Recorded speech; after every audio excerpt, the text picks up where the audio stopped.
absolument tous, nous naissons tous esclaves. Et nous le demeurons, tant que nous ne connaissons pas le nom de notre maître. Pour être affranchis,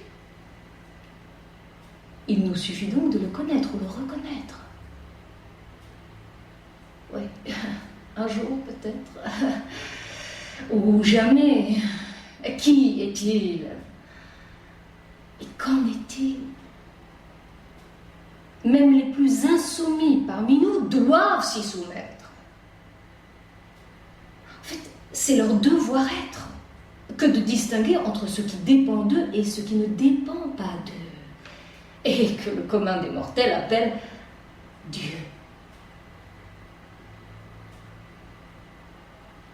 En fait, aussi paradoxal que cela puisse paraître, notre devoir ne restreint pas notre champ d'implantation ou d'exploitation, mais au contraire, l'étend infiniment, au point que nous pouvons assimiler notre devoir à un pouvoir. Devoir être, c'est pouvoir être. Esclave qui aspire à devenir maître. Nous passons notre vie à tenter de maîtriser le sujet, à tout faire pour passer du statut d'objet au statut de sujet, et cesser d'être assujetti, vous voyez ça, au mirage de la vie. Esclave. Et il ne faut pas rêver, hein. Vous le resterez si vous vous croyez déjà libre.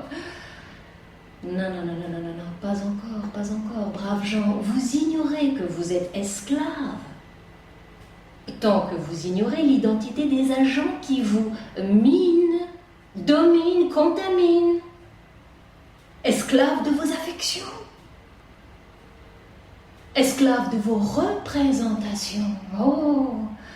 Alors comment faire pour retourner ces enchaînements? Tiens, est-il seulement possible de devenir maître de vos sentiments? Dire « j'aime » au lieu de dire « je suis aimé » ou dire « je ne vous hais point » au lieu de dire « vous me haïssez »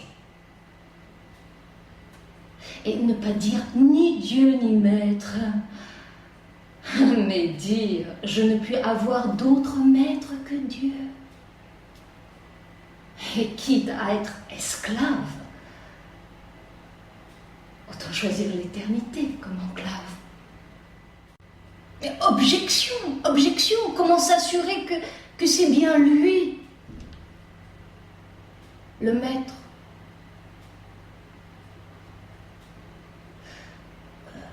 Peut-être parce que c'est le seul qui puisse convenir et contenir le verbe être.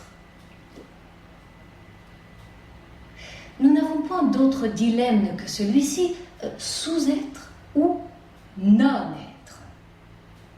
Ni d'autre choix que celui-là, l'embarras ou le débarras. Oh, où ai-je la tête? J'ai failli oublier de vous réciter mon Épictète. Très important. Épictète dit: souviens-toi que tu es acteur dans la pièce où le maître qui l'a faite a voulu te faire entrer. Soit longue, soit courte. S'il veut que tu joues le rôle d'un mendiant, il faut que tu le joues le mieux qu'il te sera possible. De même, s'il veut que tu joues celui d'un boiteux, ou celui d'un prince, celui d'un particulier. Car c'est à toi de bien jouer le personnage qui t'a été donné. Mais c'est à un autre de te le choisir. Les musulmans renchérissent en disant « Mashallah ».